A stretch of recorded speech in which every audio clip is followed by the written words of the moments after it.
Welcome to another edition of the Medallion Minute. Today I got a special guest with me. I've got Adam Bloom, our golf course superintendent here at the Medallion Club, and we're going to discuss fixing your ball marks and repairing your divots on the golf course. I wanted to bring Adam in because Adam takes care of this whole golf course, makes it beautiful for us, and have him to explain a little bit about our divot policy on the golf course. Yeah, as far as divots goes, what we really like to have you guys do is replacing your divots. That's the first thing you want to do versus reaching for the bottle of sand and just going for that immediately. There's a much better chance of the divot healing in a much more timely manner by putting the divot back in its place originally versus just filling it with sand. The divot itself will repair itself in a couple of weeks if it's replaced versus the sand filling the void, which will take probably a month or two to finish filling in that way. So that's what we'd like to have you do, is put the divot back in place.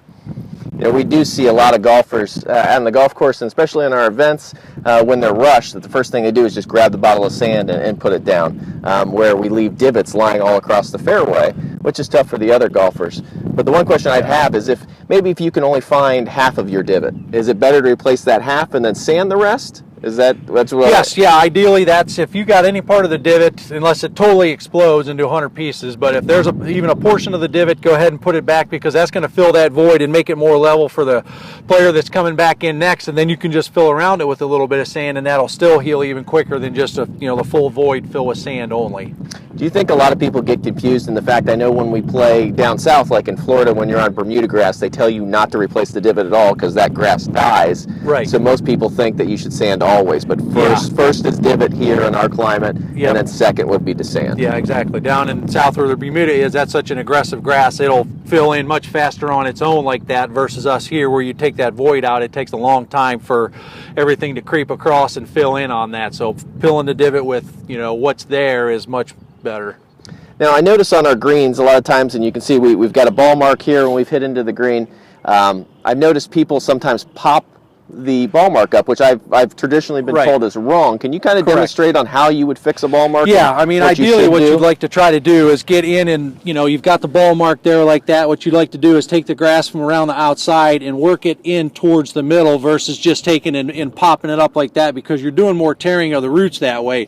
By turning it and working it in from the middle like that, you're filling more of the void, and that makes it leveler than just putting the divot tool in and popping it up like that. And then either take your putter or your foot and just pat it down like that, and then you're going to get a much smoother surface that way.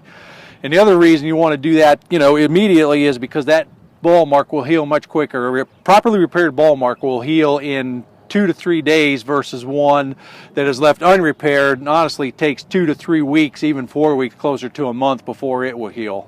So you kind of want to go in with the ball mark repair tool and then pull into the center? Yes, in from around the outsides and work your way in towards the middle, of pushing the grass in to fill the void that way versus just popping it up and trying to get it to come up from underneath, because all you're doing is just popping up the soil that way. This way you're working in turf from around the outside of it to fill in, and it will fill in much quicker.